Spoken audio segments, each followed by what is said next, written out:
In this module, you're looking at happiness and also what kind of relationships that we have.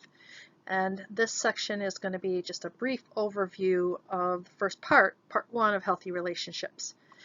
So stop and think for a minute when you were confronted with a situation that you had no control over. And when you stop and think about it, you want to evaluate what was the cause of that situation. Kind of what got you in trouble. There are three basic classifications. The first one is stable, and that is the cause of this problem is just never going to go away. It's always going to be the same. I just know it's going to be forever. That would be a stable, and that would be resulting in long-lasting helplessness. I can't do anything. The challenge is there. Global means that the cause of that uncontrolled situation is going to affect everything rather than just some specific thing, and you get kind of general rather than specific helplessness. Internal is when the cause is me, not something outside of me.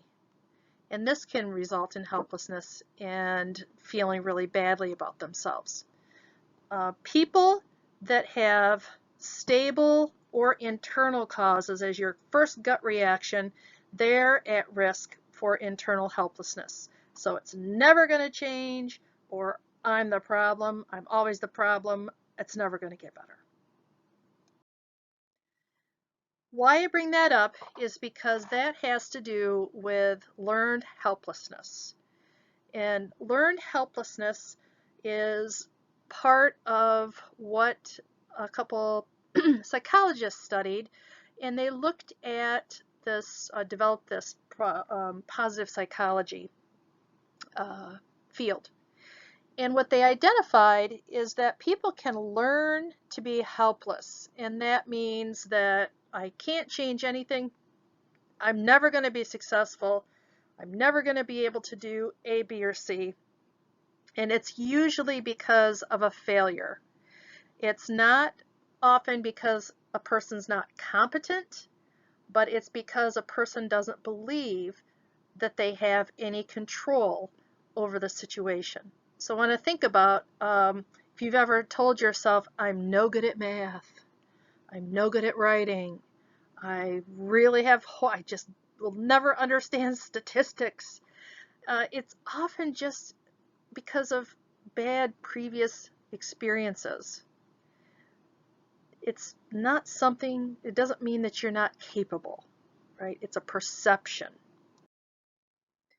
And so these two psychologists got together and they decided if you can learn to be helpless, then you can learn to be optimistic. And learning to be optimistic is about talking, using your strengths and your virtues and focusing on what is positive, accomplishments, not looking at failures. And optimists are proactive. They're more likely to take steps to prevent illness. They're more likely to seek treatment when they get sick or when they're hurt.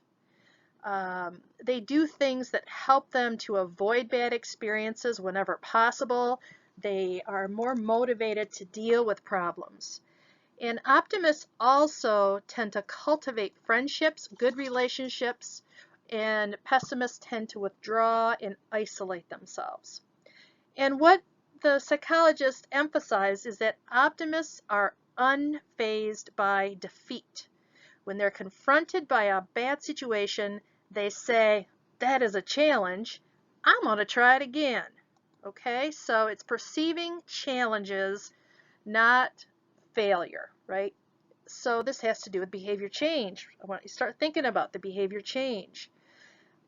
Healthy individuals can learn to be optimistic. Well, I should say, we can learn to be optimistic in seeing difficulties as a challenge and adapt. So why is it or how is it that a person has a stronger immunity? Well, healthy relationships or being optimistic helps you to adopt healthy choices or traits or behaviors. It helps you you tend to have better relationships with people, helps us to stay healthy and be more happy. The traits that are associated with optimism that help us to be happy and healthy include recognizing, paying attention to when you have signals of discomfort and pain, fatigue, knowing, being aware of what's going on when you're unhappy or when you're struggling. They tend to have the ability to confide in other individuals. Optimists tend to have control. They are hardy. They have control over their quality of life. They believe that they have commitment to one's work, and they produce have a view stress as a challenge. It was a little fuddled up there, but they have control over their quality of life. They have commitment to their work and their challenges, their activities, and their relationships, and they view stress as a challenge.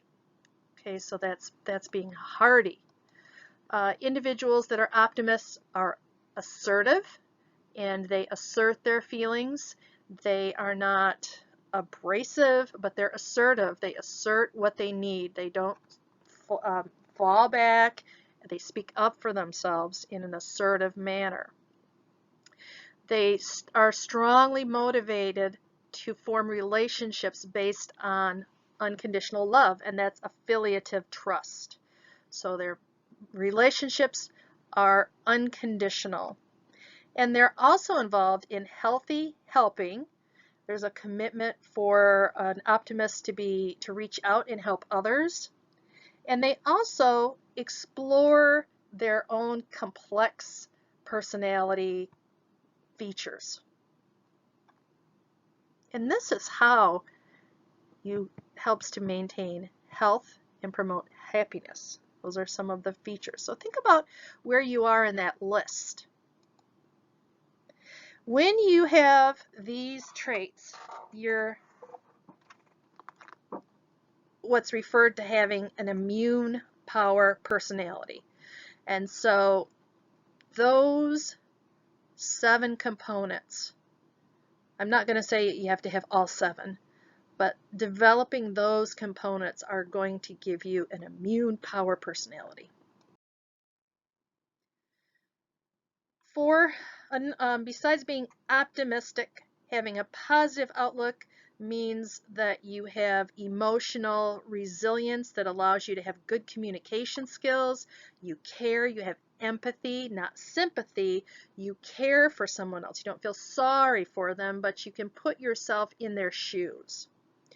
You are able to find full engagement when you're doing something that you enjoy. So losing track of time, it's this feeling of losing awareness of time when you're engaged in an activity. And as you have that flow, that is when we can live our life to the fullest.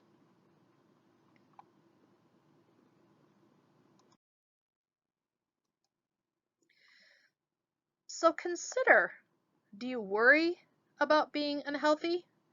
Do you believe that you can be healthy? 2 different edges of that, sides of that coin. So you can worry about being unhealthy, or you can believe that you can make those changes for good health. It's more effective and worthwhile to engage your best thinking along with effective treatments to discover the cause and rid yourself of the difficulties so you can move on. How do you believe, or I should say, do you believe that you have control or the possibility of being healthy and enjoying a good life? I always think it's positive to say, can you be happy in the success of others? Ooh, that's a big one. So think about being optimistic, having a positive outlook, looking at things as challenges. Also going with that is, how do we communicate? Do we listen? Do we give the appearance of listening? How do we express ourselves? Communication with one another is really important for building good relationships. So for communicating, there are a couple different ways to look at communicating. I'm going to put these up, the healthy listening acronym. Communicating involves hugs, which could be part of touching. When you kind of give somebody a hug, when you're listening, when you're leaning in, when you pat somebody on the back, what you're doing is you're communicating care, and you're promoting their working through that issue. So a hug, a shoulder touch to who you're listening to, a great way to be a good listener. Empathy involves using words and body language by leaning forward, making eye contact. That's relating. Okay, so hugs and empathy are relating. Attention means that you make sure that the person knows that you're listening to them. And we do that by making eye contact, by not being on our phone, right? We're not being a person who is distracted, appearing distracted. Listening means that you first and foremost try to listen to what the person is saying without thinking about what you're going to say to respond. I know that I do that. Like, okay, how am I going to respond to this? And that's not fully engaging. So I have to consciously really focus on what the person is saying. Time, don't rush the conversation. Hear, affirm. So by verbally saying, so what I hear you're saying is that you're really frustrated about the way that I'm fill in the blank, right? And when you don't have time, what you will need to do is sometimes yield. And that means when you're listening to someone, that you put aside your own concerns and try to listen to that, resolve what you're being present in that moment. It is, if you can't do it immediately, do your best to set it aside, and if needed, say, I need 2 minutes, let me take care of this, and I'll be right with you. So communicating involves relating, listening, and being engaged in that healthy way.